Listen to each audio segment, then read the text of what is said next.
everybody. Thank you for joining us, and thank you for getting and staying with us. We're going to keep getting better at this every single week. That's what we're trying to do. We're trying to make sure that we bring to you sports from a different perspective than what you would think or know. So, that being said, want to come out and say that also, I got to get better at reminding you guys, but if you are watching right now, please like us in the chat.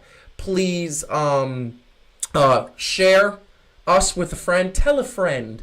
Follow us at Fan2Fan Show on social media, Instagram, Twitter, and Facebook. We love all the followings. We love having the interaction with the fans because without you, we can't have that. And here's the thing that I'm going to say. I'm going to tell you right now that anytime you guys leave comments in our perspective topics and our pictures and all the articles and things that we put up, the things that we highlight, we love to get back at you and have that debate and have conversation. So definitely we encourage that. Also, if you have not done so and you're watching, subscribe to the YouTube channel. The YouTube channel is www.youtube.com/c/Execution Entertainment Media. That is a mouthful, but I've said it so many times, I don't think I can forget. I dream about it at night. That's pretty much what I do. So, I want to say something really quick. I am not, and if anybody in the chat wants to throw shade, I am not a Miami Heat fan. But this shirt and their logo and the style and the fashion that they're presenting, I think the blues are too bright with those jerseys. This is definitely one of my favorite designs in the NBA of the New City jersey. So I had to get this school, and I love Miami. Miami, let me tell you something. I love the city of Miami. Miami has always been good to me, and the water, the warm weather, the beautifulness of everybody, and the people, and the courtesy, and all of that stuff. Love it. So, gonna get right into it. We're gonna bring Calvin back in a few minutes. However, there's something that I want to get off my chest. At the top of every show, I like to do a monologue. We're actually going to be introducing a new separate break-off show of Fan2Fan in the next week or so. It is called Extra Point, and it is going to be the perspective of your hosts that host the Fan2Fan, their own perspective of their own topics, and it's going to be them saying their mind uncensored and unfiltered. So it's going to be an interesting perspective. They get to pick the topics. They can say whatever they want. I recorded my first two. I'm literally just putting one thing and then putting it out there. It's not filtered. It's not going to be anything. So we're going to come to you for that. But it came from this idea. Top of every show, love to do a monologue. Love to talk about something that I am passionate about. So the thing that I'm going to talk about, because something happened last Saturday night. We had the Tyson Fury versus Wilder, Fury versus Wilder 2. And it was a boxing match. And for the first time in a long time, I think I said it on the show last week, for the first time in a long time, I was excited to watch a boxing match. However, let's just make no mistake about it, that was a one-off. Because now we have, what do we have? We have nothing. The boxing world is either going to give us Fury versus Wilder 3, or there's really nothing else.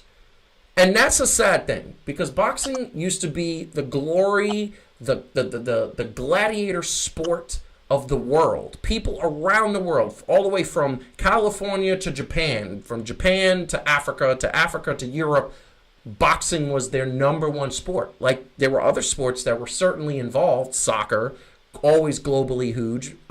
Baseball was always globally huge on a lot of different levels. But boxing was it. But if you were the world champion of boxing, you were the world champion of boxing. And look who we had. I mean, we had Muhammad Ali, who, in my opinion, is the greatest, going up against the greatest in George Foreman and Joe Frazier and all those guys.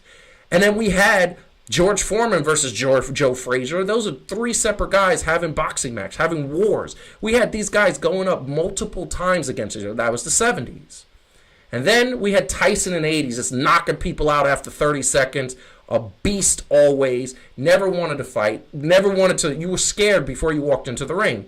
You had Evander Holyfield, who, even though he was more known for the ear-biting incident, was still great. Roy Jones Jr. was always mentioned. Always amazing.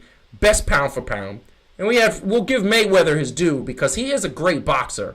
He dances a little bit too much. Then we had Pacquiao, and we had a few others.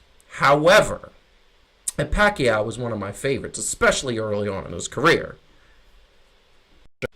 But who do we have now? What has the boxing world given us? Yes, there's been flashes. There's been Cotto, Miguel Cotto, one of the best boxers in the world. And before he got caught cheating, that Mexican bum. But guess what? The fact of the matter is, we don't have a Muhammad Ali. And I'm pretty sure there will never be another Muhammad Ali. He is the greatest of all time. He is the GOAT. Not even close in my estimation. But we don't even have a Tyson. We don't even have a guy who's strong. And honorable mention, Lennox Lewis, who I believe was a better boxer than he gave credit for. He just had no competition. He was going up against guys that he would knock out in one round, and there was no competition. There was no heart. So here's the bottom line. Where is boxing now? I've said it a million times that boxing to me is scripted, and the person who ends up winning or the best storyline comes across, and that is because boxing is all about one thing, the dollars. The promoters want to make hundreds of millions of dollars. They want to make sure that they're getting the best sales and the best matchups, the best knockouts, and they want those battles, but only if it suits their needs. And the promoters, make no mistake about it, run boxing. And therein lies my problem. My problem with boxing has always been, if you're fixed, say you're fixed. Come out of the closet and say, hey, you are fixed. We fix our matches because we want to give you the best matches. Now, don't get me wrong. I'm sure there's wars. We're not talking about boxers who are up and coming training and they're not really making any money, so they're going to go in there and knock each other out. We're not talking about fighters when they get in the ring, they want to show face and they don't want to lose their pride or their dignity. They don't want to take. We're not talking about fighters taking a dive. I'm talking about a promoter saying, if you want to give up in the 9th round, I'm okay with it. Wink, wink. Does it always work that way? I don't know. But it's always seemed very contrived. We have Tyson Fury versus Wilder 3 because there's nothing else. Who else are these guys going to face? Nobody else is a contender. Nobody else is wanting to be seen by the public. And guess what? $79 is now the pay-per-view buy. I'm not paying $79 for a boxing match when I could probably see the whole thing a day later on YouTube, and it's going to be that.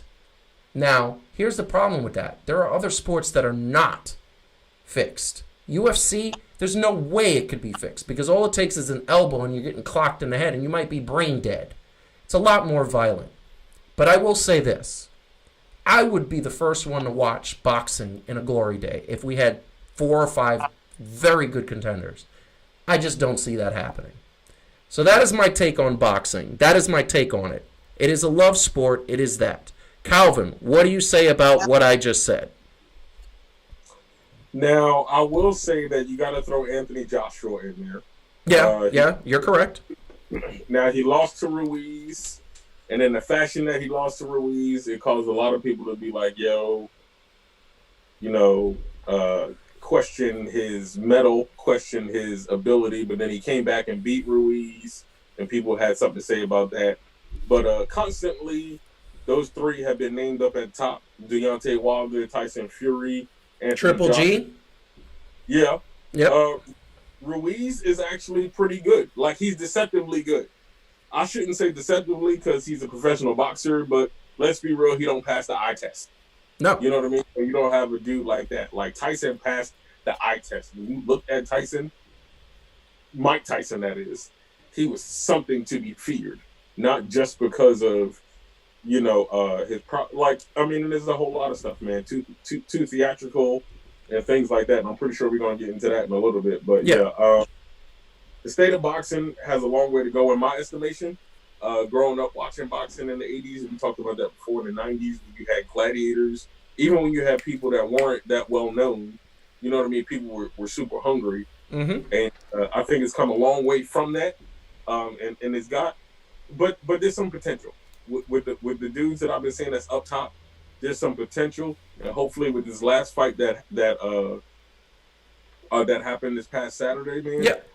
I'm hoping that it gives a lot of these other cats that's up and coming some hope. Yeah. Because I think people were without hope when they were just watching Wilder knock people out all the time.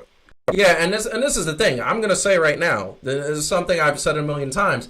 And this is true for boxing. This is true for UFC. This is true for wrestling. A good guy is only as good as the best bad guy, and a bad guy is only as good as the best good guy.